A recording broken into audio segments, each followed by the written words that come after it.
Podcast Ngobrol Hukum dan Peradilan bareng KAY. Assalamualaikum warahmatullahi wabarakatuh. Halo Sobat KAY semua, apa kabar? Senang sekali saya Festi Rahma Hidayati berjumpa di podcast Ngobrol Hukum dan Peradilan bareng KAY. Podcast adalah podcast resmi dari Komisi Yudisial yang akan membahas isu tentang Komisi Yudisial, hukum dan peradilan. Nah, di edisi lalu kita sudah membahas tentang kesetaraan hukum dan keadilan bagi perempuan. Edisi kali ini merupakan kelanjutannya lebih spesial karena kita kedatangan tamu, dua perempuan hebat yang banyak bergelut di pemantauan persidangan perkara perempuan berhadapan dengan hukum. Yuk kita kenalan dengan Ibu Sukma Violeta, anggota Komisi Yudisial Republik Indonesia, dan Mbak Ninik Aryani, Kepala Bagian Pemantauan Persidangan. Assalamualaikum Ibu dan Mbak, apa kabar? Baik, terima kasih atas kehadirannya di sela-sela kesibukan pada siang hari ini. Sekarang kita akan membahas lebih banyak tentang pemantauan persidangan, khususnya untuk perkara PBH. Karena memang isu ini cukup menarik di tengah-tengah adanya jaminan oleh negara untuk memberikan keadilan bagi perempuan yang artinya bebas, tidak ada diskriminasi dalam sistem peradilan. Hal itu juga direspon oleh Perma ya Bu ya, Perma nomor 3 tahun 2017 tentang pedoman mengadili perkara perempuan berhadapan dengan hukum. Untuk Ibu Sukma yang banyak bergelut dengan isu ini, bagaimana Ibu respon ataupun pandangan Ibu tentang implementasi oleh para hakim terkait dengan perma ini? Baik, terima kasih Mbak Festi. Jadi Perma nomor 3 tahun 2017 ini sebenarnya kalau dihitung sekarang sudah cukup lama. Dan sudah ada beberapa kali dilakukan pemantauan terkait dengan implementasi dari Perma tersebut. Dari beberapa pemantauan tersebut kita melihat beberapa hal. Antara lain begini, di dalam Perma itu diberi arahan kepada hakim agar menghargai keadaan kesetaraan gender. Nah, seharusnya dengan Perma yang seperti itu, maka apapun yang sudah diatur terutama di dalam Perma tersebut untuk menjamin kesetaraan gender, yaitu dipegang oleh para hakim di dalam persidangan. Akan tetapi hasil pemantauan menunjukkan dalam beberapa kesempatan di mana pendamping yang mendampingi korban itu tidak dibolehkan masuk. Nah, pendamping bagi korban itu tidak ada di KUHP, gitu ya. Itu justru ada di dalam undang-undang yang memang ingin menjamin bahwa ketika perempuan berhadapan dengan hukum, maka perempuan diberikan hak-hak yang kita menganggapnya itu sebagai hak yang lebih. Akan tetapi sebenarnya itu adalah karena terkait dengan kondisi perempuan berhadapan dengan hukum itu memang selalu jomplang. Karena itu seharusnya ketika undang-undang menyampaikan bahwa harus ada pendamping atau dibolehkan ada pendamping, maka tidak boleh ada lagi yang mempertanyakan pendamping ini siapa? Bukan lawyer, kenapa harus ada di sini? Lawyer hanya bisa mendampingi pelaku, tetapi sebenarnya kalau untuk perempuan berhadapan dengan hukum, itu perempuan dalam kapasitas bukan saja sebagai pelaku, di mana bisa didampingi oleh lawyer, tapi kapasitas perempuan sebagai saksi, perempuan sebagai korban itu berhak untuk mendapatkan pendampingan. Nah, ini memang dalam implementasinya seringkali masih membingungkan karena selama ini banyak hakim berpegang pada KUHP dan KUHP itu tidak ada perbedaan gender. Nah, perbedaan gender di sini sekali lagi justru affirmative action untuk menjamin bahwa hak-hak perempuan benar-benar dipenuhi. Hal lain yang kita bisa lihat di sini adalah tentang relasi kuasa. Di dalam ketentuan memang itu diakui bahwa dalam menangani perkara perempuan berhadapan dengan hukum harus ditelusuri. Apakah ini memang merupakan, terutama ketika perempuan sebagai pelaku ya, ini memang merupakan perbuatan tunggal yang berasal dari pemikiran sendiri dari perempuan, terbebas dari sikon yang ada di sekitarnya. Kebanyakan justru perempuan bertindak dan itu merupakan tindak pidana, itu justru karena sikon yang terjadi. Contohnya sebagaimana saya pernah sampaikan, perempuan menjadi trafficker narkoba. Sebenarnya dia adalah membantu suaminya. Jadi sebenarnya yang berbisnis narkoba suaminya, dan dialah yang duluan pada saat itu kena dijadikan tersangka. Nah, hal-hal ini yang harusnya digali di dalam persidangan perempuan berhadapan dengan hukum. Hasil pemantauan kami memperlihatkan masih banyak kekurangan. Baik, terima kasih Bu. Mbak Ninik sebagai Kepala Bagian Pemantauan Persidangan, jadi memang masyarakat ini diberikan keleluasaan ya oleh KY untuk mengajukan pemantauan persidangan itu sendiri. Bisa dijelaskan bagaimana mungkin atau memang spesifik untuk perkara PBH ini atau memang untuk perkara-perkara lain juga dimungkinkan bagi publik untuk melakukan pengajuan permohonan ini? Baik, terima kasih Mbak Festi. Komisi Yudisial memang memiliki tugas-tugas seperti tugas pencegahan. Di bagian pemantauan persidangan yang kami utamakan itu lakukan adalah pencegahan adanya pelanggaran kode etik dan hukuman perilaku hakim. Yang kami lakukan pemantauan itu semua perkara yang dimohonkan oleh masyarakat maupun ada juga perkara-perkara yang sifatnya inisiatif dari Komisi Yudisial sendiri untuk mengajukan melakukan pemantauan persidangan. Lalu bagaimana caranya sih masyarakat untuk bisa melakukan pemantauan persidangan, khususnya mungkin terkait dengan perkara PBH, dalam hal ini adalah Komisi Yudisial kita memiliki 20 kantor penghubung di seluruh Indonesia. Jadi masyarakat itu bisa melakukan permohonan pemantauan dengan mendatangi langsung ke kantor Komisi Yudisial, lalu mereka bisa mengisi form dan akan ditindaklanjuti di bagian Biro Pengawasan Perilaku Hakim. Lalu kedua, kita juga memiliki jalur online sehingga di seluruh provinsi Indonesia maupun yang jauh sekali di ujung Indonesia, mereka bisa melakukan permohonan pemantauan melalui online melalui ke pemantauan@komisiyudisial.go.id. Dan yang terbaru adalah kita telah meluncurkan permohonan pemantauan melalui WA. Jadi ini adalah suatu hal baru dari Komisi Yudisial untuk merespon banyaknya permohonan pemantauan khususnya perkara-perkara PBH. Jadi masyarakat itu bisa melakukan permohonan pemantauan melalui WA resmi Komisi Yudisial di 0811 1951 dan 187. Dan ada hal lagi yang perlu disampaikan di sini bahwa masyarakat sekarang bisa melakukan pemantauan mandiri. Jadi pemantauan mandiri itu diharapkan untuk teman-teman pendamping sebagaimana yang tadi Ibu Sukma sudah sampaikan sebelumnya. Pada perkara-perkara PBH ini memang cenderung dilakukan sidangnya tertutup, sehingga yang bisa hadir ke dalam persidangan itu adalah para pendamping. Nah, pendamping ini yang kita istilahkan adalah mereka melakukan pemantauan mandiri dalam persidangan, karena mereka yang berada di dalam ruang persidangan, mereka yang bisa melihat hal-hal dan faktual yang terjadi dalam persidangan, dan harapannya apa yang mereka amati, apa yang mereka catat itu bisa diserahkan ke Komisi Yudisial untuk kami analisis lebih lanjut dan untuk kita bisa melakukan pemantauan persidangan pada perkara-perkara PBH. Oke. Ini menarik ya Bu ya, bagaimana Komisi Yudisial mencoba untuk memberdayakan para pendamping ya, untuk dapat melakukan pemantauan mandiri itu sendiri ya. Artinya ketika Komisi Yudisial memiliki keterbatasan, misalnya sidangnya tertutup, tapi di situ kita mengupayakan agar para pendamping itu bisa melakukan sendiri. Apakah sudah dibekali dengan semacam pelatihan gitu Bu untuk para pendamping ini untuk bisa melakukan pemantauan mandiri? Iya, baik. Jadi selama ini memang sudah banyak pendamping yang kita sudah berkomunikasi ya Mbak Nini. Dari hasil komunikasi itu memang memperlihatkan pendampingnya juga bingung ketika di dalam harus apa, karena dia fokus pada pendampingan terhadap si perempuan berhadapan dengan hukum tersebut. Padahal ketika ini ingin dicatat sebagai seharusnya ini yang dilakukan dalam persidangan, seharusnya ini, misalnya contohnya ada misalnya apakah jaksa atau pengacara ya itu menanyakan kepada korban dengan hal-hal yang sebenarnya merendahkan korban ya.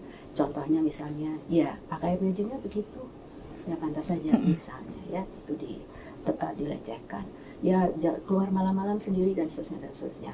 Hakim kalau menurut Perma itu wajib mengingatkan, wajib memberhentikan hal-hal seperti itu.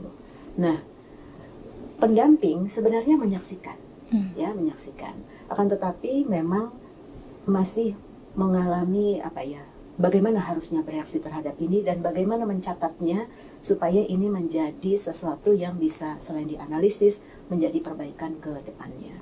Oleh karena itu, Komisi Yudisial sudah menyiapkan satu paket pelaksanaan training bagi pendamping ya, agar pendamping memahami apa saja yang sebenarnya bisa dia capture selama berada di dalam persidangan, yang arahnya nanti kembali lagi karena pemantauan adalah bagian dari fungsi pencegahan, ya, bukan fungsi represif, sehingga itu akan menjadi bahan bagi Komisi Yudisial untuk dilakukan perbaikan-perbaikan yang akan disampaikan kepada Mahkamah Agung dan juga yang akan dilaksanakan sendiri oleh Komisi Yudisial dan juga bersama-sama dengan stakeholder yang selama ini selalu berupaya dalam perlindungan perempuan. Oke, baik. Jadi memang sudah Komisi Yudisial sudah mendesain sedemikian rupa ya agar para pendamping ini memiliki kemudahan untuk dapat melakukan pemantauan pribadi secara mandiri. Nah, sebenarnya objeknya itu sendiri nanti si para pendamping ini akan tadi kan mengamatinya sudah ada toolsnya ya, ada pedomannya. Apa saja objek yang menjadi objek pemantauan oleh para pendamping ini, Mbak Ninik? Baik, untuk para pendamping ini sebagaimana tugas Komisi Yudisial, kita memang berfokuskan pada kode etik dari hakim, sehingga yang akan menjadi fokus pengamatan dari tim yang akan melakukan pemantauan persidangan, baik itu dari Komisi Yudisial maupun dari pendamping, itu adalah kepada perilaku dari majelis hakim. Bagaimana majelis hakim itu dalam menerapkan hukum acara, bagaimana mereka menerapkan kode etik dengan perilaku hakim, dan yang tidak lupa itu adalah bagaimana mereka mengimplementasikan Perma 3 tahun 2017 dalam melaksanakan persidangan. Itu menjadi titik utama yang harus dicatat oleh tim Komisi Yudisial ataupun pendamping. Tetapi tidak itu saja, tetapi mereka juga harus bisa mengamati situasi kondisi sekitar dalam ruang persidangan. Apakah misalkan adanya seperti tadi Ibu sampaikan, adanya tekanan-tekanan mungkin dari pengunjung yang lain, kalau misalkan ada hal-hal yang itu akan menghambat, misalkan untuk korban, menghambat mereka untuk berbicara lebih luas.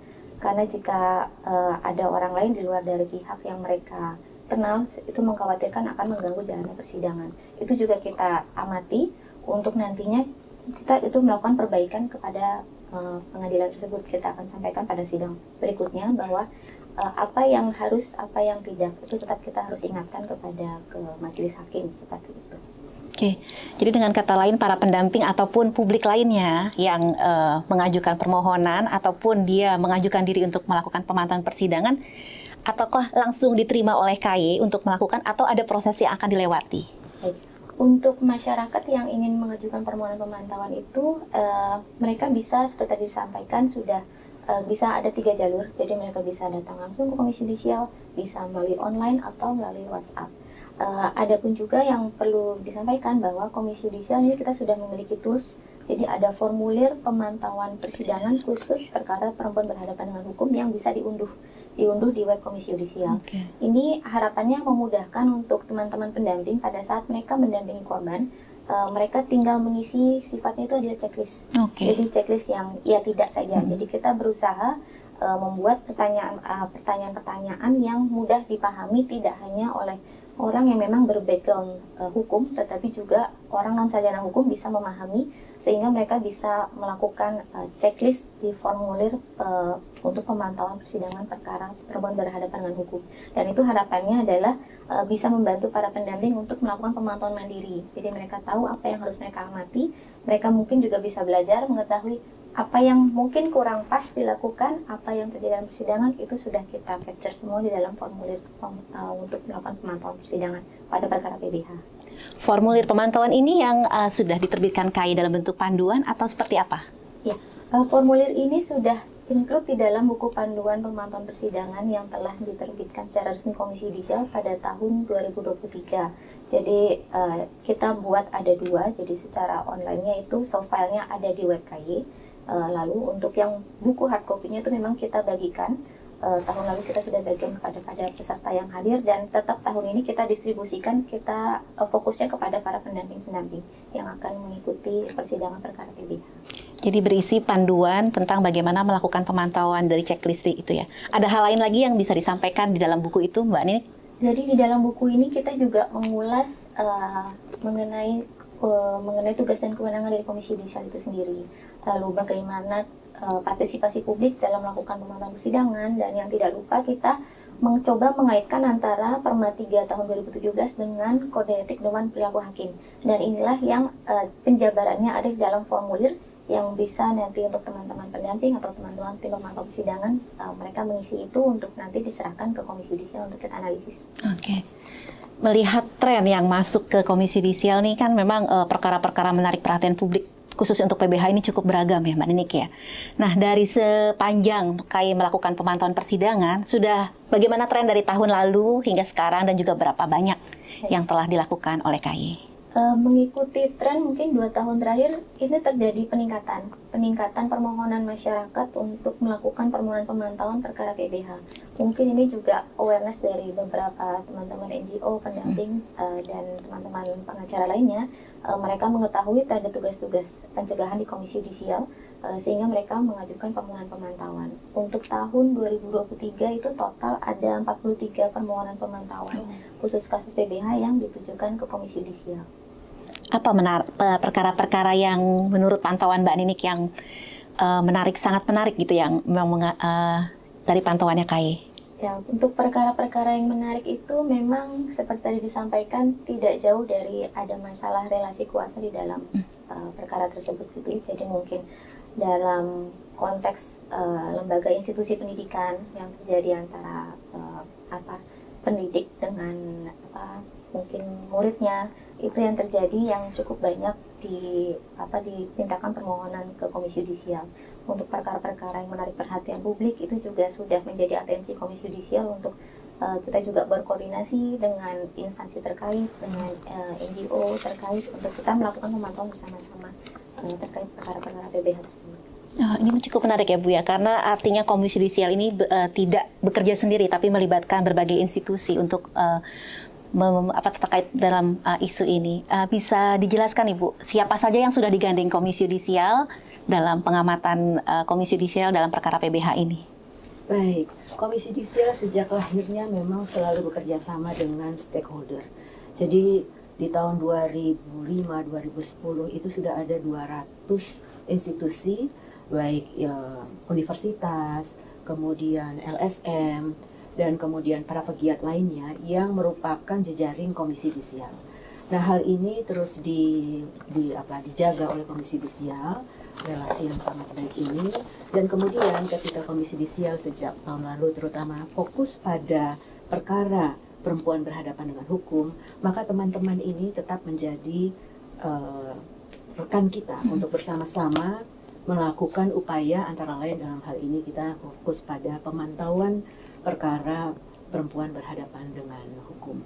Nah, oleh karena itu tadi ada formulir yang baru dibuat, dan itu sekali lagi untuk mempermudah siapapun yang kolaborasi dengan Komisi Yudisial untuk melakukan pemantauan persidangan itu akan menjadi tools bagi mereka, dan karenanya kami di tahun ini berupaya untuk melaksanakan semacam training. Ya, bagaimana memanfaatkan formulir tersebut, dan arahnya nanti pada TOT, training for trainer.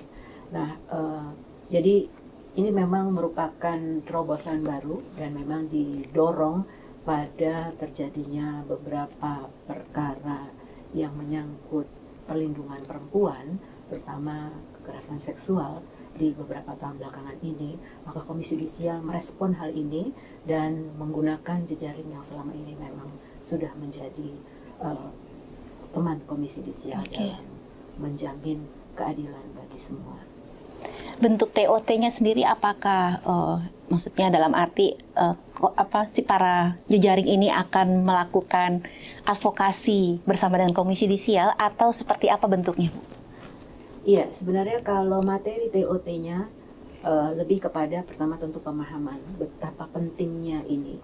Karena seperti tadi Bu Nini sudah sampaikan, kebanyakan perkara yang terkait dengan perempuan berhadapan dengan hukum itu perkara yang sifatnya tertutup. Karena kesusilaan, perceraian itu semua tertutup.